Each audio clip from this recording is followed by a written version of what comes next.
Oi, pessoal, voltei. Professora Regiane Félix, aula para o 8º ano, continuação dos biomas do continente americano, com ênfase na América do Norte.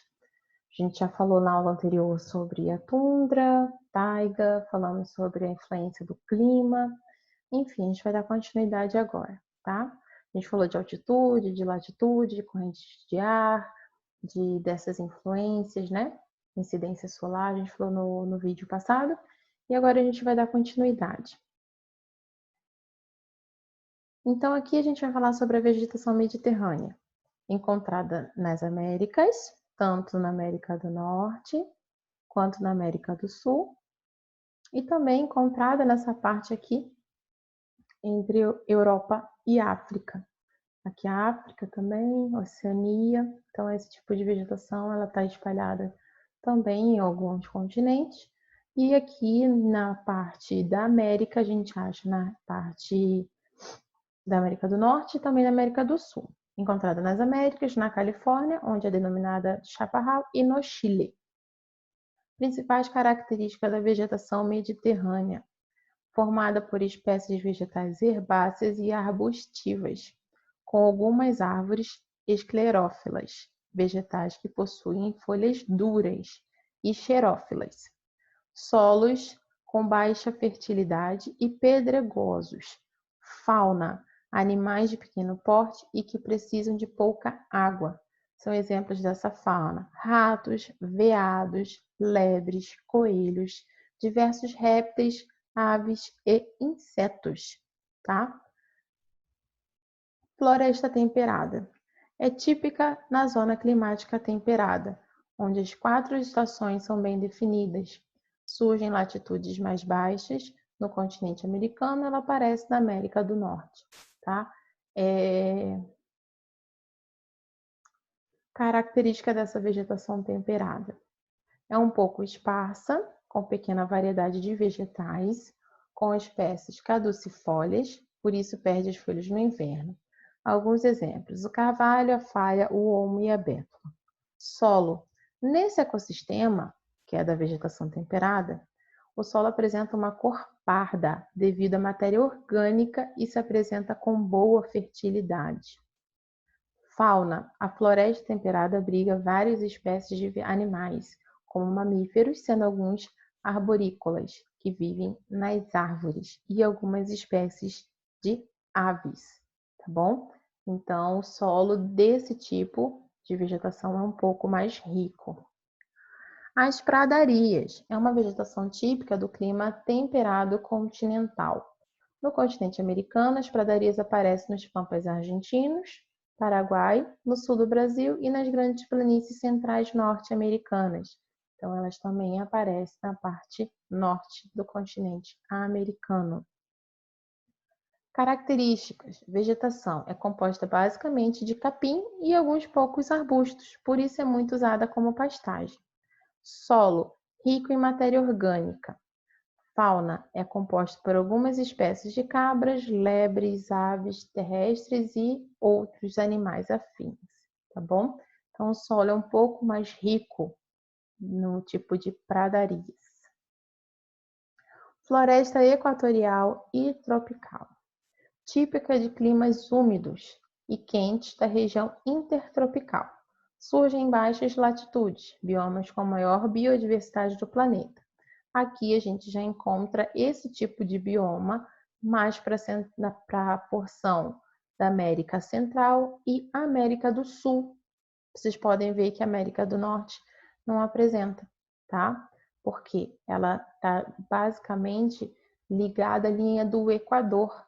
Então, como a América do Norte fica um pouco mais distante da linha do Equador, por isso que não tem essa característica tanto. Pega só o finalzinho ali do México, aí pega a América Latina, pega a América Central e a América do Sul, tá bom?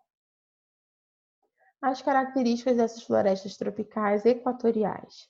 Vegetação rica em espécies, são geralmente fechadas e muito heterogêneas, com uma formação vegetal higrófita, adaptadas a ambientes úmidos, e latifoliadas, com folhas largas.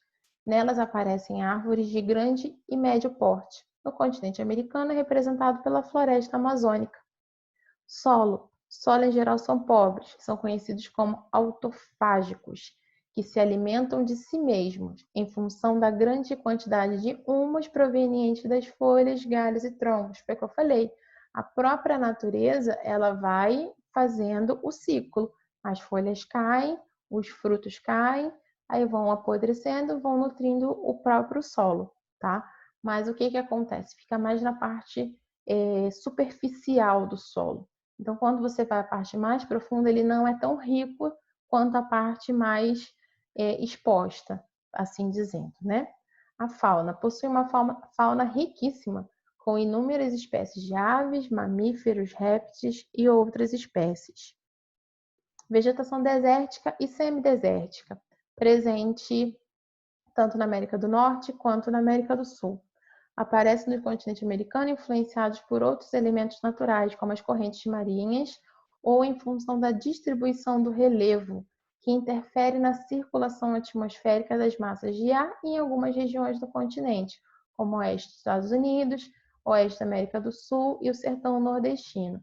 Então, quando ele fala aqui que o relevo ele interfere porque ele impede massas de ar, nuvens carregadas de água, de passarem por eles. Então, elas não conseguem ultrapassar essas barreiras naturais e chegar nesses lugares que precisam dessa água.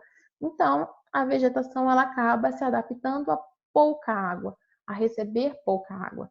Então, por isso que o relevo às vezes interfere, porque se essa nuvem ela está um pouco mais baixa e chega num determinado ponto, ela se depara com uma cordilheira, com uma serra, com uma montanha, então ela não vai conseguir ultrapassar, ela não vai conseguir passar por cima.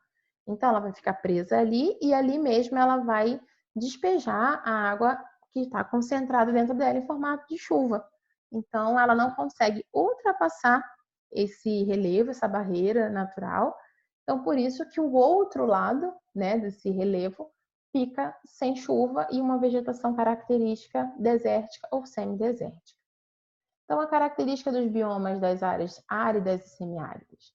Vegetação composta por espécies vegetais adaptadas a climas áridos e semiáridos, são denominados xerófilas.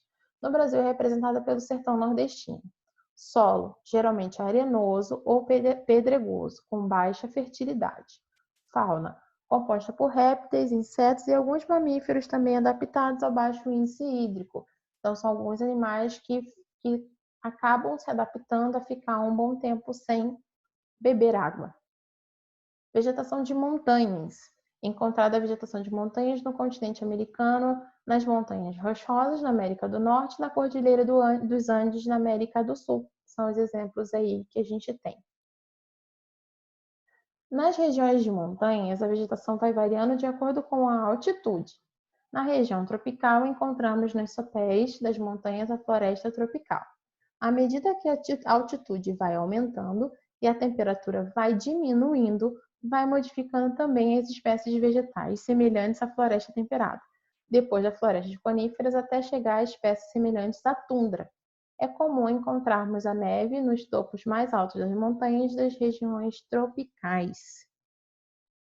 Então, no próximo vídeo, a gente vai poder falar um pouco mais sobre essas características, porque não adianta a gente ficar falando, senão chega uma hora que vocês não conseguem assimilar todas essas informações. E ainda mais que a gente está dando ênfase para uma região que não é a nossa, que a gente está falando mais de América do Norte. Então, a gente vai finalizar por aqui, mais uma videoaula, e até a próxima!